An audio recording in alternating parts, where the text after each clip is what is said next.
Today I'm making a quick video showing you how to remove the intake manifold on a 2011 Volkswagen GTI. So first thing you want to do, remove the little engine cover here, just pull that straight up. And then what I like to do is remove this little breather.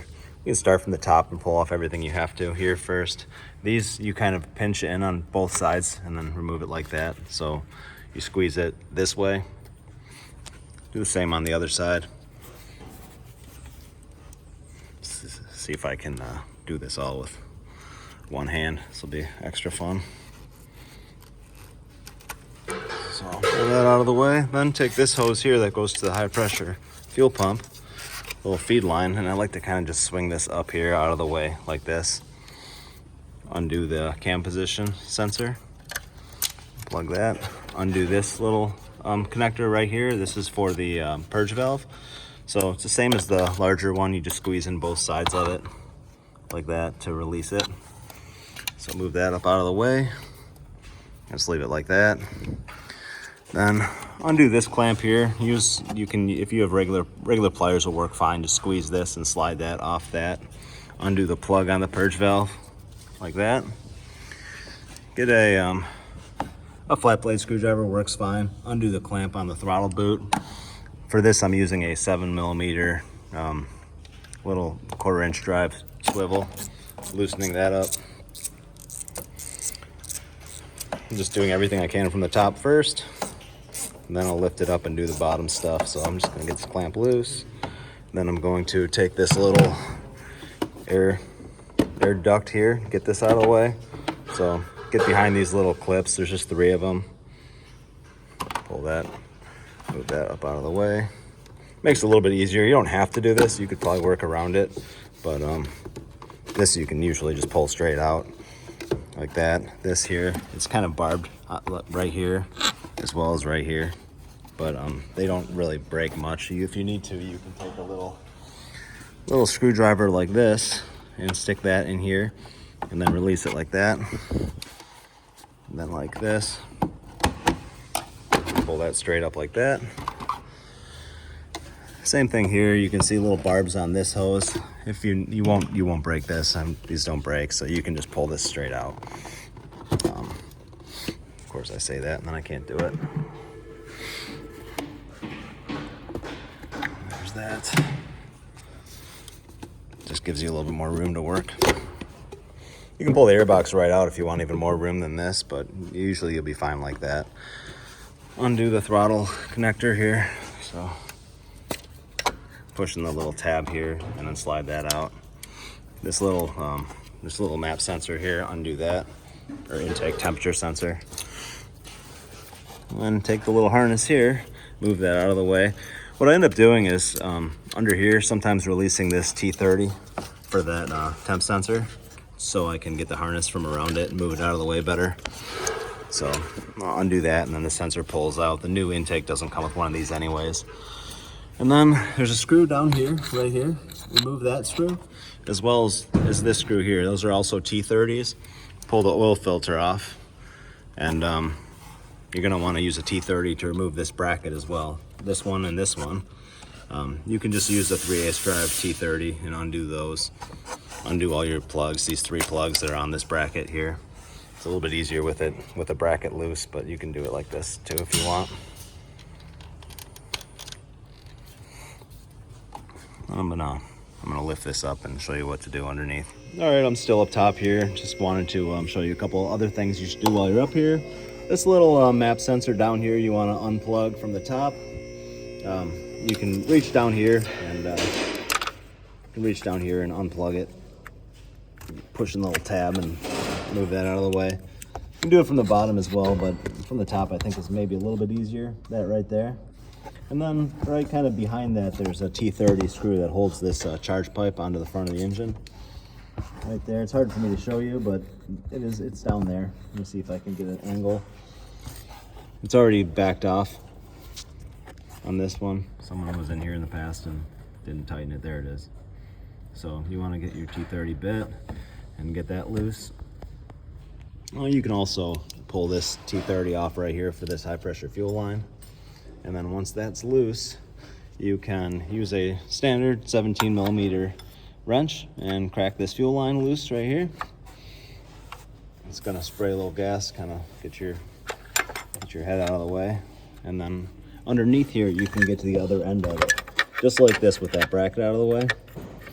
And then you can crack that loose as well. Once you get them cracked loose, you can kind of get your hand under there and spin it right off, and then get that fuel line right off there. So I just use that to kind of get it loose, get under here, unscrew this. There, that one's done. Now you can kind of get in here and unscrew this one the same way. That's done. Undo this screw. Real coarse thread, they come out real quick. It's just like it's a coarse thread screw. So, and you can take this whole fuel line here and kind of get it rotated the right way, and it wiggles right out. So there it is. Now I'm going to lift it up and pull the other T30 screw off for this charge pipe at the bottom, and remove the other side of the hose as well as the belly pan and stuff. I'll show you. All right, now you're gonna undo this screw right here, right at the bottom. Pretty easy to find with the belly pan out of the way, right there. And then undo this clip here. So just get behind it where that little loop is, right there. With a screwdriver works fine, or a pick or whatever you got. And then you can kind of pull this off a little bit. I'll show you. Just kind of get in here like this. You don't have to pull it all the way off, but you just have to get it out a little bit, and that's enough to kind of wiggle this pipe right out. So what I like to do is just, yep, that's from the turbo, the oil that gets by the turbo. Push this back on, and then I'm gonna undo this screw right here. With that all loosened up, you should be able to pull this hose right off of the throttle. So sometimes you have to, see it's loose right now. You have to go up top sometimes and kind of mess around with it with a pick to get it to break free from the throttle. I'll do that, and then it drops out the bottom. Sometimes you gotta take a little 90-degree pick and kind of work around the throttle like this to get it to come free. Once that's off, you can kind of rotate this whole charge pipe and get it to drop out the bottom. Sometimes it's easier from the bottom, but you can get that out of there. You just have to keep wiggling it until you find there it is. Now what you want to do is remove the throttle body. So also T30 screws, there's 4 of them. So I like to get underneath there with a very short extension and something like this. One of these bits, about 2-inch extension underneath, and a little ratchet, and just undo the 4 screws that hold this. Now the next thing you want to do is remove this brace here.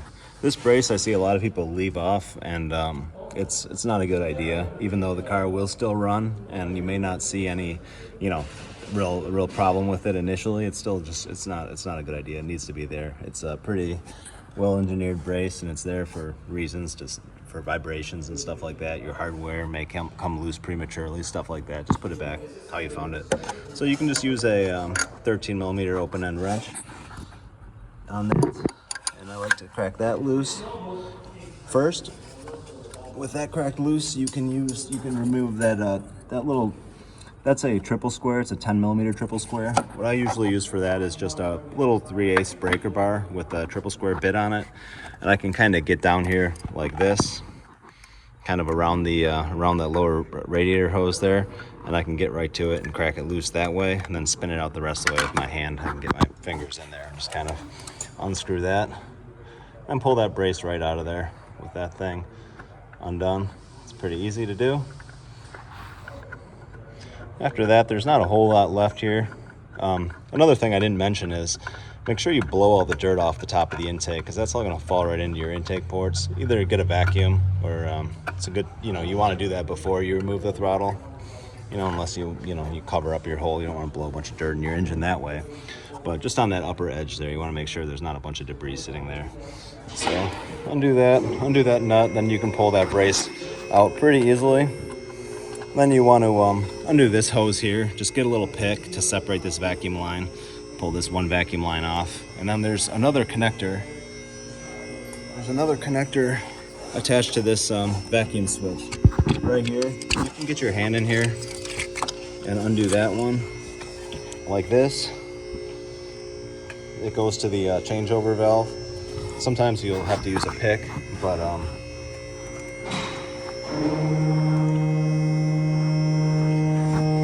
sorry, of course I'm fighting with it.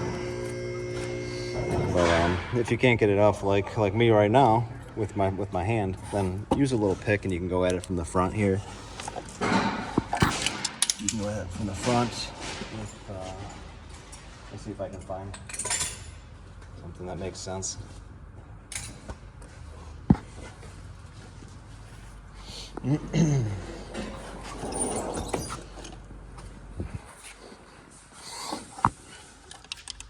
Like this here. Undo that.